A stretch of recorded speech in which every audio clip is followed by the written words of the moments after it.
Hello, welcome to this module, the Introduction to Leadership Development. My name is Honor Michael Thomas. Now, today we are going to be looking at leadership, the definition of the definition of leadership, and the importance of leadership, the attributes of a leader, and also various leadership styles. Various leadership styles. Now, what is leadership all about? What is leadership all about? When we talk about leadership, a lot of people have this idea that leadership revolves around only those in politics, people who occupy big positions in our environment. But the truth is that leadership cuts across all the spectrums of our environment. We all are leaders by default. We all are leaders by default. Okay, we all are leaders by default. Leadership is not all about titles. Leadership is not all about titles. So this is just a basic fact about leadership, and that's why it's important that we get to understand that as we all are leaders by default, we need to understand what are the qualities, what are the attributes, what are the things that we need to start developing within ourselves so that we can become great leaders. And as students who are studying, I'm sure that most of us belong to different departments. Most of us depend. Most of us belong to different fields of study, and we are all going to go out there to occupy different positions in our society. So it's important that we develop those qualities, those attributes, and understand what leadership is all about so that we can become great leaders. So, what is leadership all about? From this definition, we say leadership is the process of influencing the activities of an individual or a group in efforts towards the achievement of goals in a given situation.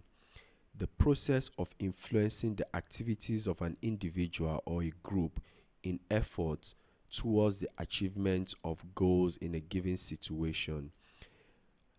The second definition goes that it is the lifting of man's visions to higher heights, the raising of man's personality beyond its normal limitations, the lifting of man's visions to higher heights, the raising of man's personality beyond its normal limitations.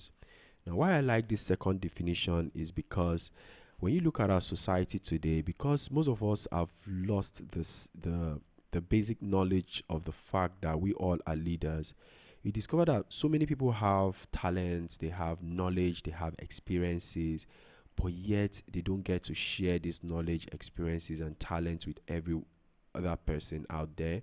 They don't put themselves out there because they have limiting beliefs. They feel like they are not worthy, that what they know is just common. But from this definition, you discover that when you raise man's personality to a higher insight, they get to break out of that limitations they've imposed on themselves. Okay, so that's why I like the second definition of leadership by Peter Drucker. But when you look at leadership in its fundamental core, leadership is simply all about influencing people or individuals towards a particular goal. It's all about influencing people or individuals towards a particular goal. That is the basic definition of leadership. Now, let us look at the importance of leadership. The importance of leadership. The first one, we say leaders establish a vision. Leaders establish a vision. They know where they want to go. They know what they want out of life and out of situation. If it's an organization, they know where that organization needs to be in the next couple of years. Individually, they know where they want to be in the next couple of years. They have a vision of where they want to be. Now, when you look at our society today, a lot of people struggle because they don't have a vision for themselves. They just want anything, like anything goes. So, as leaders, we need to understand the importance of creating a vision, either for ourselves or for our organization. We need to know where we are going to be in the next couple of years. Because whether you know it or not, or whether you like it or not, you are going to be somewhere in the next 5 years, in the next 10 years, in the next 3 years, in the next 20 years.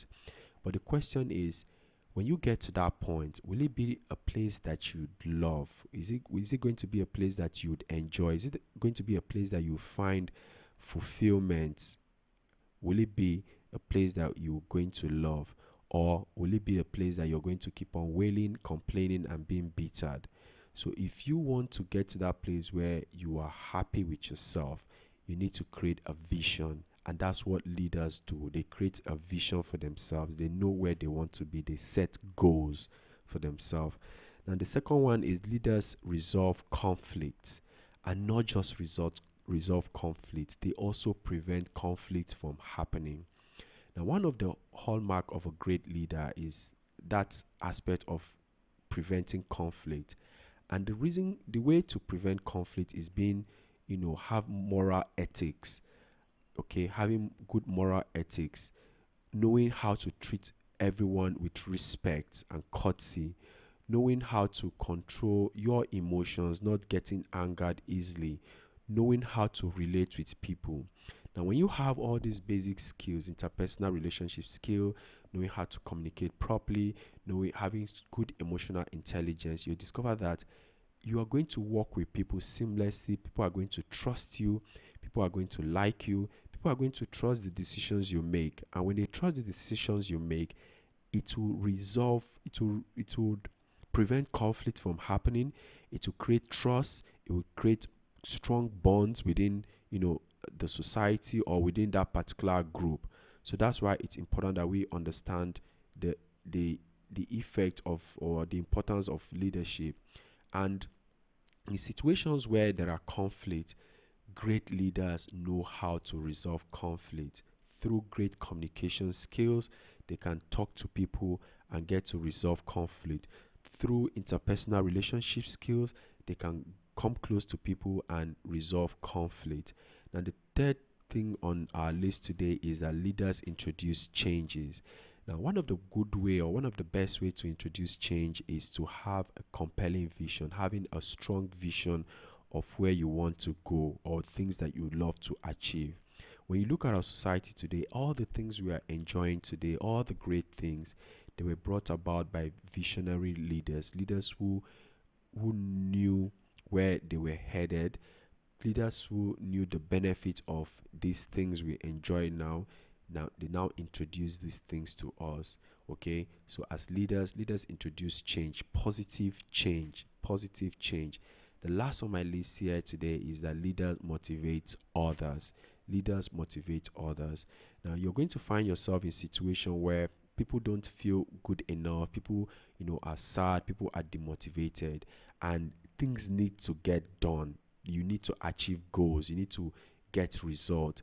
Now, as leaders, before you can get results, before you can achieve those goals, you need to motivate other people to take action. So that's one of the importance of leadership. Okay, they motivate other people to take action towards a particular goal. They motivate other people to take action towards a particular goal. Now, let's look at attributes of leadership. Attributes as also characteristics. Okay, let us look at attributes of leadership. And the first one here is leaders are decisive. Decisiveness. In a study done by Napoleon Hill of more than 25,000 people, he discovered that the major cause of failure in our society today is indecision.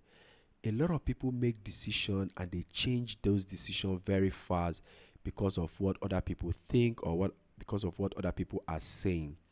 As leaders, you are going to be in situation where you need to make decisions, and those decisions might not go well with some group of people that you're going to be working with or you're going to be with. But one of the hallmark of great leaders, or what distinguish great leaders from mediocres, are the ability to make a decision and stick by that decision, not getting swayed by the opinions of people, by the opinions of media, and by the opinions of what people think or what they'll say about you. Okay, and the next one is intellectual ability. There are no leader out there that's not grounded in their field. For you to be known as a leader, you need to know your stuff. You need to be intellectually sound. And how do you do that? You do that by studying your field thoroughly. You need to understand a lot of things about your field.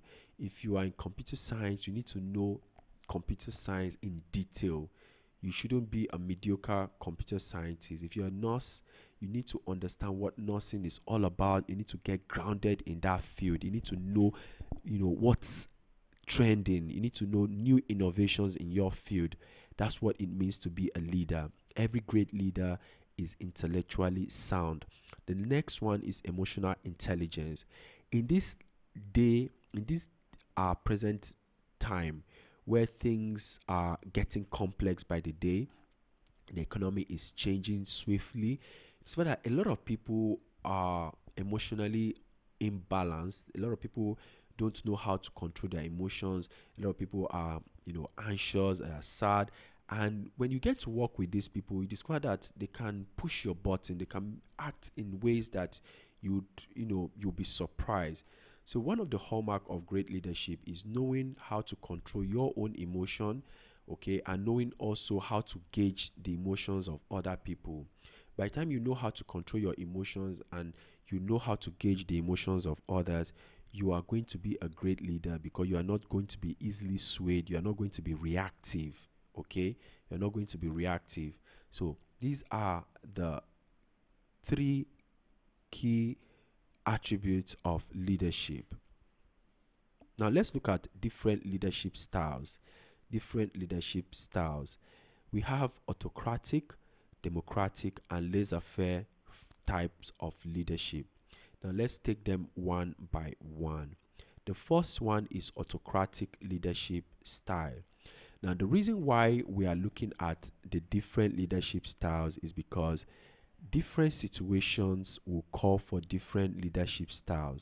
Different situations will call for us to apply different leadership style. So that's why it's important that we get to understand the various forms of leadership so that whenever we find ourselves in a particular situation, we'll quickly know which kind of leadership style will fit that particular situation or condition. So first on my list today is the autocratic form of leadership. And I said the autocratic leaders, okay, make decisions and give orders without seeking inputs from others. They give orders and make decisions without seeking consent from others. They are just everything revolves around them. That's what autocratic form of leadership is all about. They make decisions and they make decisions for other people. They give orders. Now let's look at the pros and cons of autocratic leadership style. We say that one of the pros is that autocratic leadership enables swift and decisive action in crisis. Now, when there are crises, instead of calling the community to vote or calling people to seek their opinion, getting, taking long hours to make a simple decision, autocratic form of leadership is effective in this situation, in crisis situation where decision needs to be taken very fast. So this is one of the benefits of autocratic form of leadership. The second one is leadership. This leadership style provides clear direction and instructions, minimizing ambiguity. It provides clear directions and instructions, minimizing ambiguity. Now, the cons of this form of leadership style is that the lack of input from others can also impede the generation of fresh ideas and diverse perspective. Now, in situation where someone makes all the decision and feels like they are the only smart person in the room, you discover that other people will get frustrated and they are not going to want to give their input because they will feel like what they are going to say won't matter. So they are just going to keep their input for themselves. And if you are running an organization that requires, innovations and you want that organization to grow, this form of leadership style is a no-no. Then the next one is that limited involvement in decision making in an autocratic leadership style may leave team members feeling disengaged or undervalued. So, this leadership style, if you are engaged in this form of leadership style, you need to understand that everyone has a unique value, they have their own unique perspective. So you have to value those perspectives and understand that if you shun everyone that talks, like, oh, okay, your own decision is the final, that nobody else perspective matter, discover that people are going to feel disengaged, they are going to feel undervalued, because as humans we want to be valued. We all want to feel like our voice matters and the decision that we bring to the table counts. So for this form of leadership style, if you're operating in an if you are operating in an environment where you have different people from different background, then this form of leadership style might not be the best form to apply. Then let's look at the second form of leadership style, which is the democratic form of leadership. These democratic leaders involve others in their decision making process and encourages collaboration. This form of leadership style involves other people. Before a decision is made, other people are consulted, they get their feedback on what should be done, and that feedback is taken into consideration. It's not a one man making all the decision, everyone is involved. That's the democratic form of leadership. It's all about collaboration. Now let's look at the pros and cons of democratic leadership style. One of the pros of democratic leadership style is that it includes team members in decision making and foster a sense of ownership and commitment in the team. It includes team members in decision making and foster a sense of ownership and commitment in the team. The second one is that it helps employee feel valued and have a voice. In essence, this leads to increased job satisfaction and motivation. Now let's look at the cons. One of the cons of democratic form of leadership is that decision making process is very slow. It's slow. This makes it not suitable for situations that require urgency. When it's an urgent situation, this form of leadership style is a no-no, because it will take long time to get, to make a decision, because we have people who have different personalities, people who have different knowledge background, people who are coming from different ethnicity and all that. So before they will come up with a decision, it takes a lot of time. So if it's a situation where it needs urgency, if it's a situation that requires urgency, then this form of leadership style is a no-no. Then the second one is that it's prone to conflict due to politicking. And when you look at this form of leadership style, it's people tend to argue because they want their voice to be heard. They want their own decision to to matter. So by the time everyone is struggling to you know get their voice to be heard, there's bound to be conflict. Okay, so that's the con, or one of the cons of democratic leadership style. Now let's look at laissez-faire leadership. We say that laissez-faire leaders provide freedom and autonomy to individuals, allowing them to make their own decisions. Laissez-faire leaders provide freedom and autonomy to individuals, allowing them to make their own decisions. Now let's look at the pros and cons of laissez-faire leadership style. One of the pros of laissez-faire leadership style is that it empowers individuals with autonomy, promoting creativity and initiative. Now, when you look at this form of leadership style, it's always best in creative industries, where people don't need to be told exactly what to do. They need to be given that freedom for them to express themselves. And the second pro of laissez-faire form of leadership is that people are encouraged to take ownership of their work, resulting in increased self motivation. People are encouraged to take ownership of their work, resulting in increased self motivation. Now let's look at the cons of laissez-faire form of leadership. Number one is this type of leadership can lack structure and guidance, leaving employees feeling lost or uncertain, because people are given the freedom to do whatever they want. You discover that people will just, people, because we have different personality type, people from different background, it can be chaotic when everyone starts doing what they want to do. It is why that there is no guidance, there's no structure, and where there are no structure in a particular organization or situation, you discover that things tends to be chaotic because people behave how they want. Now, the second one is that the freedom and autonomy granted in laissez-faire leadership can also lead to a lack of accountability and a decrease in overall productivity. When you allow people to do whatever they want, no one takes accountable. No one, you can't hold anyone accountable for, the lack of decision or whatever particular goal you are trying to achieve. So this form of leadership style, like I mentioned earlier on, is only suitable in, like creative industry. So, but the whole essence of learning these various forms of leadership is that we get to understand where to apply these forms of leadership.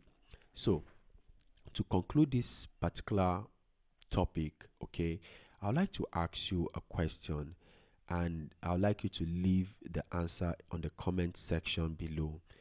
Tell me, apart from these forms of leadership styles I've mentioned, I want you to give me two other forms of leadership styles, their benefits, and why they are important, and also a definition of leadership. What do you understand by leadership? Apart from the definition I've given, what do you understand by leadership? Leave that in the comment section below. Thank you very much.